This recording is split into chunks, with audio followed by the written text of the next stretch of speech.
Una vez más con ustedes en este horizonte de noticias, de información, para decirles que se me hizo un movimiento muy interesante, inteligente, del presidente Joe Biden sobre la frontera sur, sobre la frontera con México. Fíjense que poco a poco se ha venido acumulando presión, una instigada por el presidente Trump y otra por la realidad, cuando Trump le está constantemente diciendo al pueblo norteamericano que él, cuando fue presidente, tuvo a las fronteras más seguras que nunca en la historia, ya saben cómo hablaba, ¿no?, de los Estados Unidos. Y ahora, con la situación económica, que no lo dice, pero que pues, es una realidad, de México y de países de América Central, hay cada vez más casos de gente, de familias, que están buscando el sueño americano y se juntan en hordas para llegar por la frontera sur de los Estados Unidos y tratar de encontrar ese paraíso soñado de un lugar en donde se gana un salario mínimo que no se podría ni siquiera haber imaginado en su vida. Esto está acumulando presión en la frontera y cada vez hay más casos de gente que está teniendo que ser detenida y regresada, o bien detenida y aceptada bajo ciertas condiciones. Entre ellas, la que más ha destacado es cuando migra un menor de edad solo, sin ningún tipo de compañía, solo. Esto cada vez más de parte de grupos conservadores en el Partido Republicano están exigiéndole al presidente Biden que atienda el problema. Y si el presidente Biden, que ha dicho en reiteradas ocasiones, pronto iré a la frontera sur para ver de frente el problema de la migración, ha venido dando dos sentidos de carácter político. Uno, una nueva política migratoria que corrige ese lado que no era muy humano del presidente Trump, que dividía a familias, que no escuchaba, que proponía quédate en México y después veremos, y una especie como de ceguera o de sordera o de mutez de parte del gobierno norteamericano. Ni los veo, ni los oigo, ni nada. Y en ello, el presidente Biden está haciendo evolucionar a la ley migratoria. Pero lo que evoluciona, la acumulación de personas que quieren pasar del lado norteamericano, se va haciendo cada vez más grande. Y al hacerse así, se está haciendo cada vez más incontrolable. Y al hacerse así, cada vez se está haciendo más grande la figura de Donald Trump. ¿Por qué? Por el muro. ¿Por qué? Por el quédate en México. ¿Por qué? Por esta intransigencia de decir no a menos de que yo quiera. El presidente Biden tiene una visión más humanista de las cosas. Y hay que poner un antecedente. Cuando este problema de la frontera se le presentó a Barack Obama, a quien puso al frente para tratar de rescatar esta problemática fue justamente al hoy presidente de los Estados Unidos, a Joe Biden. A Joe Biden lo mandó a la frontera para que él fuera el que se desgastara cuando había otras condiciones políticas entre México y entre Estados Unidos y México, pero sobre todo cuando había otras condiciones políticas internas en los Estados Unidos. Condiciones políticas que ahora han cambiado porque el presidente Trump, antes de su salida de la presidencia, se encargó de dividir a la sociedad norteamericana entre aquellos conservadores que querían las cosas como las proponía Donald Trump, con un sentido chauvinista, o sea, nacionalista extremo y hasta cierto punto intransigente. Biden acaba de nombrar y encargar a la vicepresidenta Kamala Harris liderar el esfuerzo de su gobierno para abordar la situación migratoria en la frontera con México. El presidente hace este anuncio cuando él y Kamala se reunieron en la Casa Blanca con los secretarios Javier Becerra, de Salud y Servicios Humanos, y Alejandro Mayorkas, de Seguridad Nacional, así como con otros asesores para discutir el aumento de migrantes menores de edad que llegaron a la frontera en las últimas semanas. Al delegar esta problemática, esta bomba, ¿no?, de tiempo a Kamala Harris, lo que Biden está haciendo es replicar esta dinámica que se desarrolló, como les digo, cuando Barack Obama. Y la medida se me hace inteligente, otra vez, ya que siempre hay una carta a la que acudir. Si a Kamala Harris se le ponen las cosas de color de hormiga en la frontera, bueno, en primer lugar tiene a Roberta Jacobson como una, digamos, un elemento, vamos a pensar como el fútbol americano, ¿no? Es un elemento de contención en la línea. Si el elemento de contención en la línea falla, pues entonces habría que ir con el quarterback. Y si el quarterback falla, habría que ir con el dueño del equipo. Y claro, el dueño del equipo es Biden. Biden se queda, digamos, protegido. Kamala como quarterback y Roberta Jacobson como una especie de full para tratar de absorber la mayor cantidad de golpes posibles antes de que todo esto le llegue al presidente de los Estados Unidos. Y fíjense, la foto del presidente Biden en la frontera recorriendo, no sé, a lo mejor algún punto en donde se pueda ver un muro que construyó su antecesor y que fue repudiado por muchos de los demócratas, empezando por Nancy Pelosi, se vería, digamos, ahora vamos al box, se vería contra las cuerdas. Pero si va Kamala, el asunto no diluye, pero se hace un poquito light, ya que no es el mero jefe de la Casa Blanca, sino el Old Executive Building, la casa del vicepresidente, la que se presenta en esta problemática.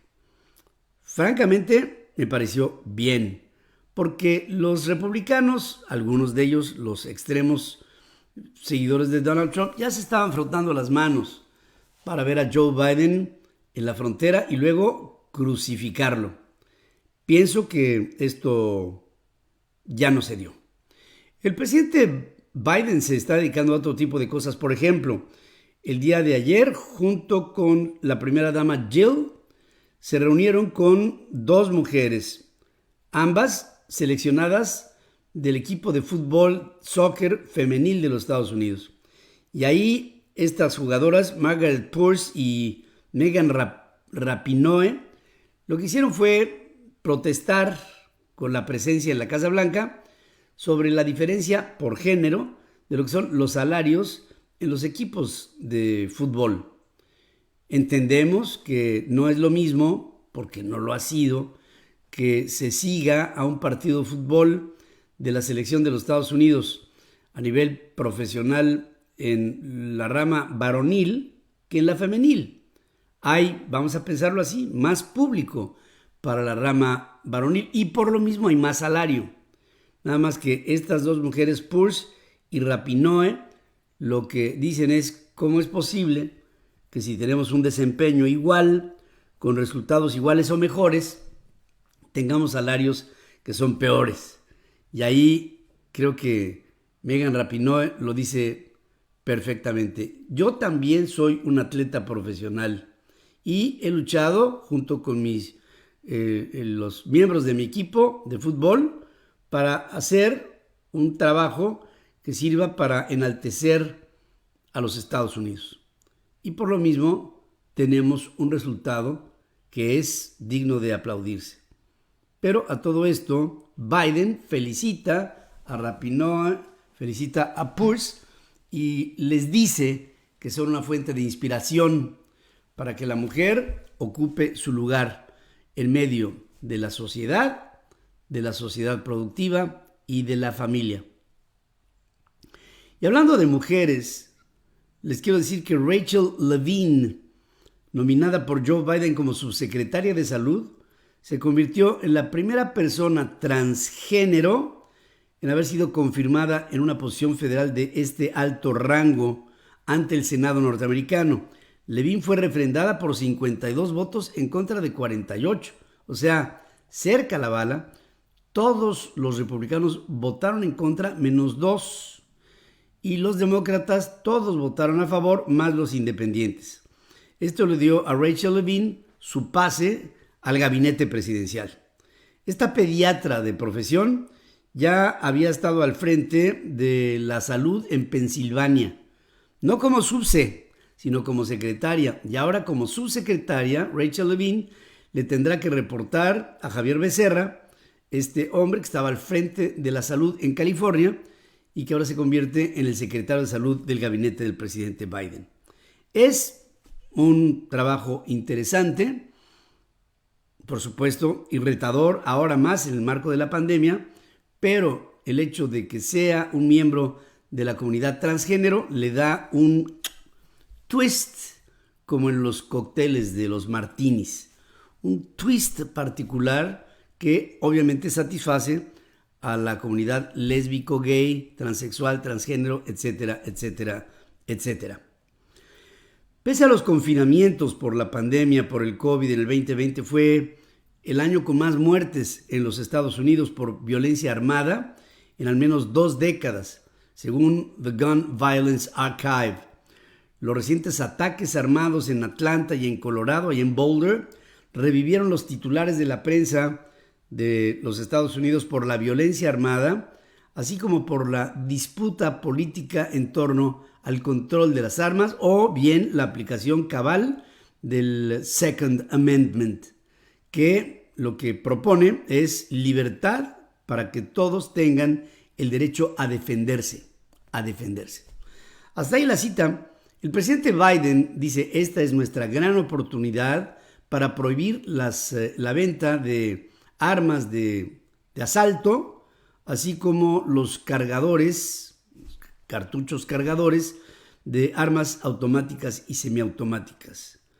Es una oportunidad que tenemos. Las cifras reflejan que en el 2020 al menos 19.379 estadounidenses murieron por violencia armada, mientras 24.156 fallecieron por suicidio. Con ello, estamos viendo cómo las cifras cada vez más escalan. El reporte parcial mostró que 2021 trae cifras no menores, al menos 4.127 personas en lo que va del año han muerto. Las muertes de 18 personas en tiroteos en los spas de Atlanta, por ejemplo, otro en un supermercado en Boulder, en Colorado, están considerados dentro de la estadística como un año que también pinta similar al del 2020. ¿Qué fue lo que detonó este tipo de crímenes? Bueno, hay muchas intentonas de explicación a lo que aquí ha venido sucediendo. Creo que de lo más sobresaliente podría ser la mismísima pandemia. Si la pandemia ha traído como resultado esto, pues nosotros estamos en la línea y en la sintonía de lo que pudiera estar sucediendo en este momento en los Estados Unidos, es que las armas se convierten como una especie de válvula de escape de una sociedad que se siente frustrada, como nos hemos sentido todos de manera parcial por el confinamiento. Las armas son en los Estados Unidos una forma en la que se ha venido expresando la frustración. Veremos qué pasa y si la National Rifle Association, la asociación del rifle en los Estados Unidos, que tiene una enorme influencia, sobre todo en el Partido Republicano, pueden oponerse a este banning, a esta prohibición que está proponiendo el presidente norteamericano. Ante las cascada de críticas, el gobierno de Alemania dio marcha atrás en el Bundestag a la propuesta de la canciller Angela Merkel de llevar al confinamiento a Alemania durante la Semana Santa. Angela asumió la responsabilidad de haber tomado la medida y decidió suspender el confinamiento colectivo durante esta semana. Un tema que ella misma reconoció: cuando llamó al confinamiento cometió un error. Creo que es digno de alabar para cualquiera, por lo menos yo así lo veo, cuando un político se equivoca y reconoce su error y corrige.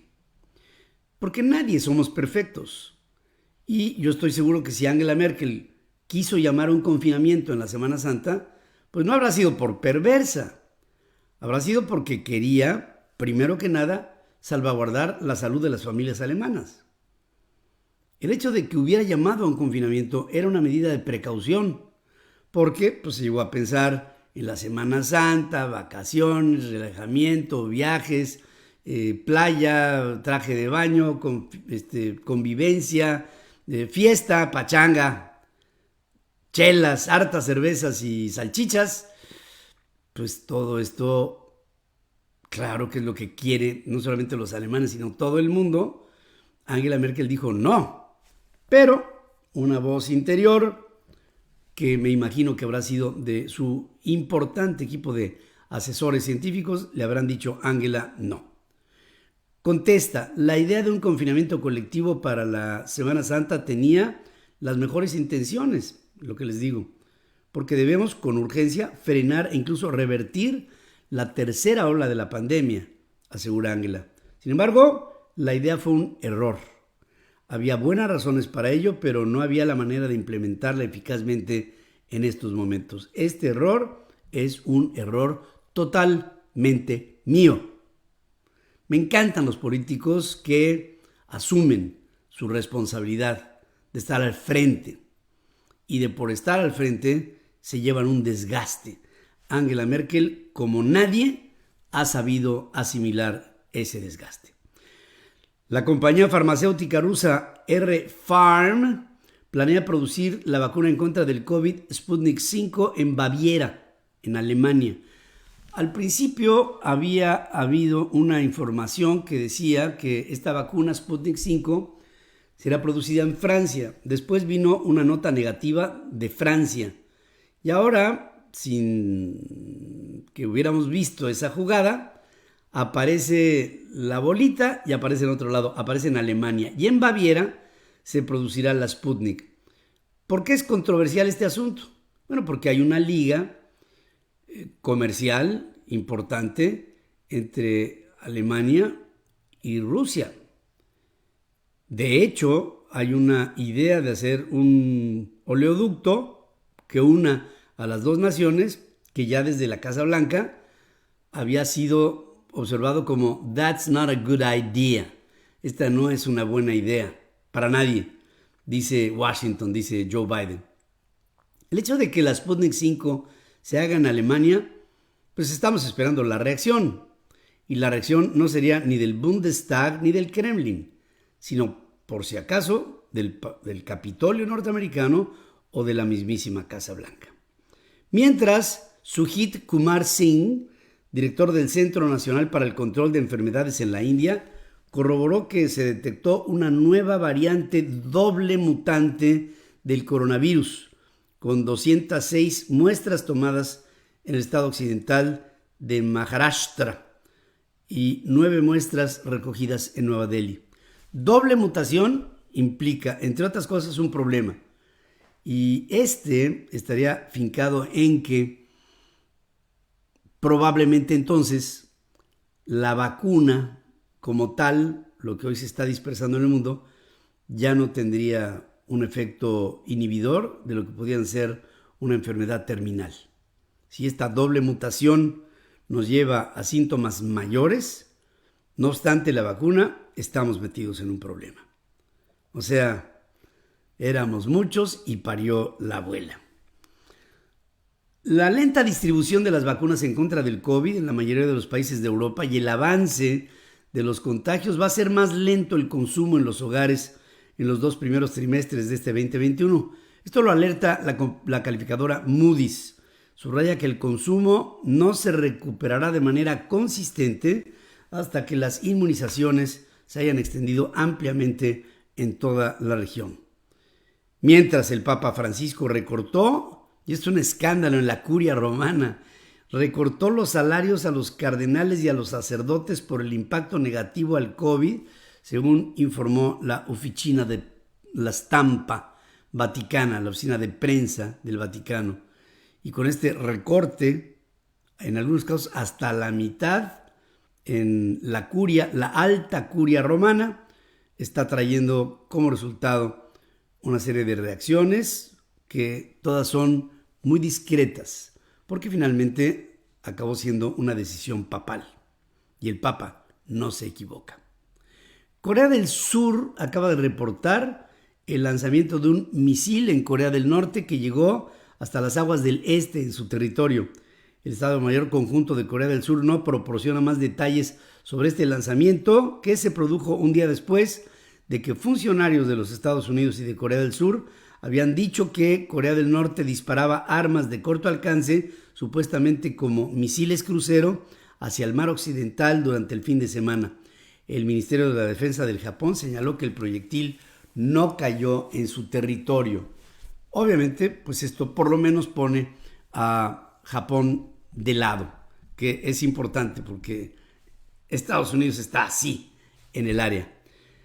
Y solamente para rematar esto, les quiero decir que Morena, obviamente Morena, ahorita es lo que se ve, pero detrás de Morena, por supuesto que está López Obrador. Y Morena están pidiendo en la Cámara de Diputados que se haga un juicio político y posterior destitución del presidente nacional del Instituto Nacional Electoral y del principal operador dentro de los consejeros electorales. Lorenzo Córdoba y Ciro Murayama serían removidos si este es el objetivo alcanzado por Morena. ¿Qué es lo que quiere Morena? Ordenar el camino a las elecciones para las urnas el 6 de junio o controlar el camino a las elecciones para el próximo 6 de junio. ¿Qué es lo que está planeando Morena con el control supuesto? ¿Hacer una trampa en caso de que el voto no les favorezca? Bueno, vamos a pensar que esto pudiera ser su caso. No estaríamos hablando de nada nuevo, ya que Morena es el PRI del siglo XXI. Hasta aquí un panorama general de la información. Les agradezco como siempre el favor de su atención en esta jornada de jueves desde la capital del petróleo en los Estados Unidos. Voy a hacer una breve pausa para después, en unos minutos más, entrar con Central FM Equilibrio, transmitiendo a través de centralfmonline.com, nuestras aplicaciones en iOS y en Android, plataformas y estaciones de radio en 36 estaciones de radio en los Estados Unidos, 105 estaciones de radio y televisión en México, televisoras en Guatemala, El Salvador, en Honduras, en Costa Rica y en Colombia. Por supuesto, en este horizonte de información estamos y nos quedamos pendientes. En unos minutos más con ustedes.